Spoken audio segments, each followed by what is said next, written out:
Thank you, Joyce. Information technology. Mr. Leipold, Chief Information Officer, will present on his department's budget. Present some information. Yes. Information on information. information technology. Thank you very much for allowing me to present to you the fiscal year 2018 information technology budget. The allocation budget that you have in front of you is responsible for several things. We use this budget to renew many of the software licenses that we have, enterprise software such as Genesis, Versatrans, Business Plus, IEP Direct. Any kind of application is used throughout the district. We also have some line items in here for curriculum-based software such as Learning Ally, Type to Learn, United Streaming. We also renew any type of hardware service warranty maintenance for our switches, our infrastructure, servers, telecom equipment, and things of that nature. Because we were finally able to eliminate the Novell licensing that we had previously been paying for, the one difference that you'll see in this budget this year is we're able to take those funds and allocate them for two specific areas. One is we are purchasing updated licensing for our smart notebook software. So throughout the district, every teacher who has an interactive smartboard will now be able to have the latest and greatest version of that software. We're actually 5 years behind on that software, 5 versions behind, so this software will give them an up-to-date experience with that. The other thing that we're able to do with the Novell funds is we are increasing our bandwidth, our internet bandwidth. We have implemented some measures this year that sort of shape our bandwidth to allow us to control what's going out through our internet pipe. We've seen a marked increase in the internet, the availability of internet bandwidth. We're able to shape that to the point where we're not peaking out every day on the internet that we have in place. The only request that I have for this year is our main initiative for the upcoming year is going to be data integrity. So what I'd like to have is I'd like to purchase a software called Clio Clarify. That is a software that will enable us to create secure interactive interfaces between the software that we have. So if we have a complex interface between a software package that we have in-house that must communicate with a software that is out in the cloud, this software will allow us to securely make that interface happen. The other thing it will enable us to do is we can create exception reports for some of our software. So if we have a package like Genesis, we can tell the software to watch for any type of improper data entry into the software and create a daily report that will let us know that someone either mistyped an address line or used an improper text for township versus court versus street. And believe it or not, when you have that type of disparate information, Genesis feeds so many other systems throughout the district that when you have those kind of problems, and Joyce can attest to this, it creates havoc within the system. So we're hoping that this software can actually prevent that from happening in the future. Do we have any questions on those? Yes. Dick? There's a school of thought, no pun intended, that the technology you purchase today will be obsolete by tomorrow. In reference to the amazing rate that technology is changing.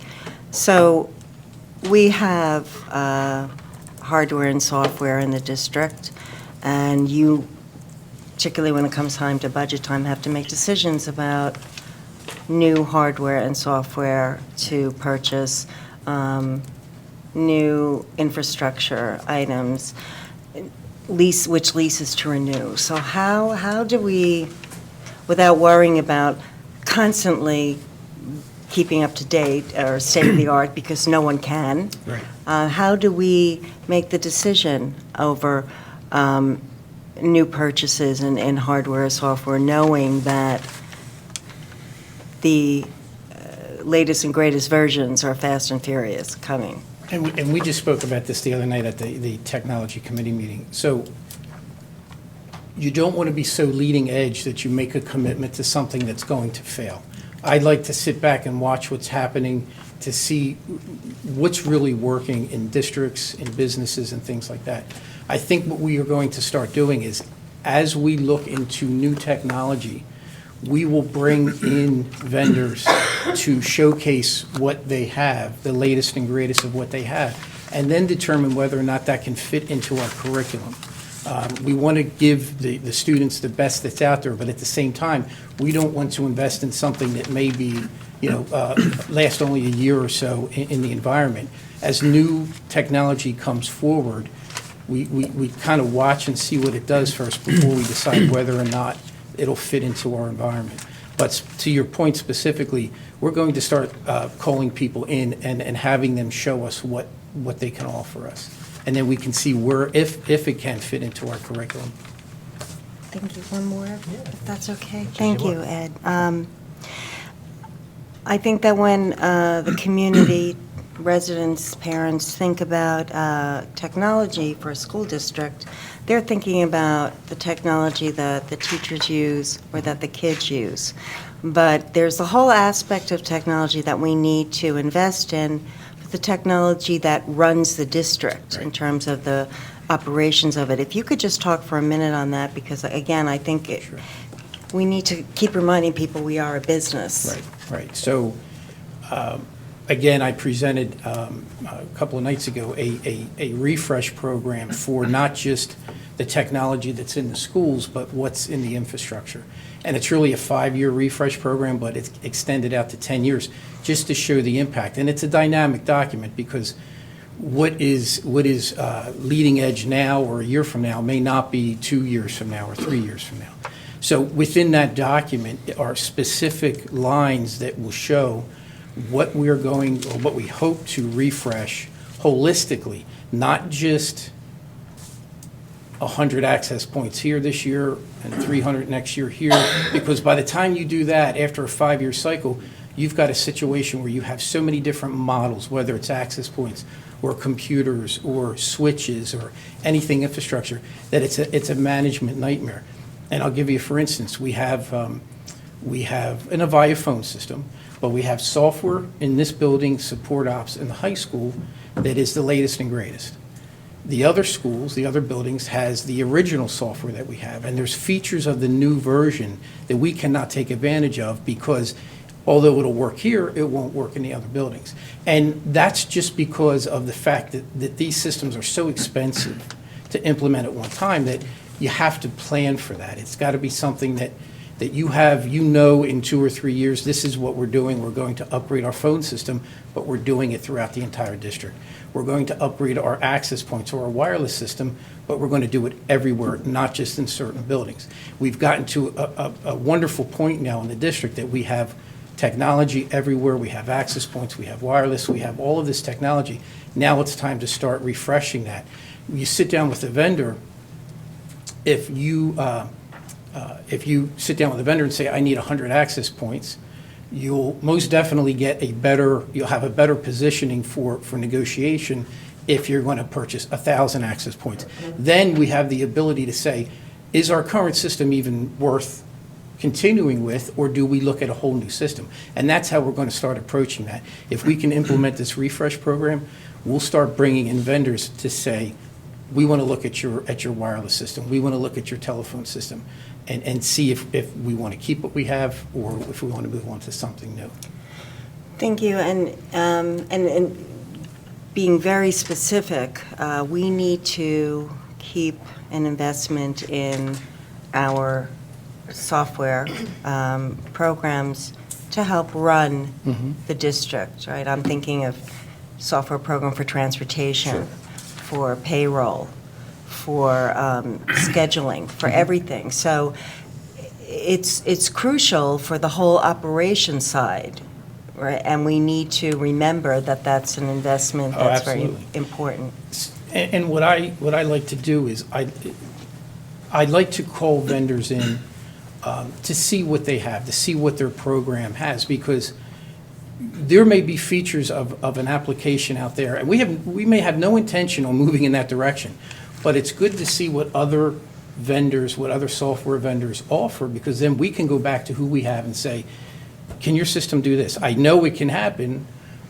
For instance, I was familiar with a phone system that had a 911 capability. So anyone within the district, if you picked up a phone and dialed 911, whoever you designate would have a pop-up on their computer that says, Ed Leopold dialed 911 from this extension at this time on this date. Immediately it would pop up.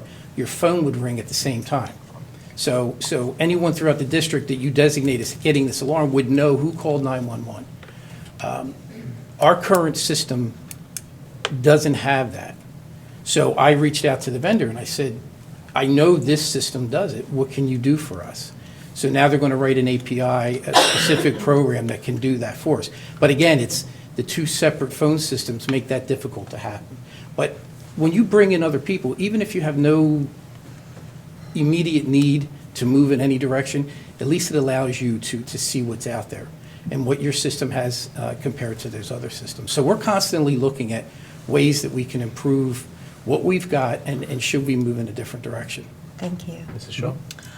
I'm not sure I understand how inviting in vendors is a change to the system that we've used for making decisions about our technology.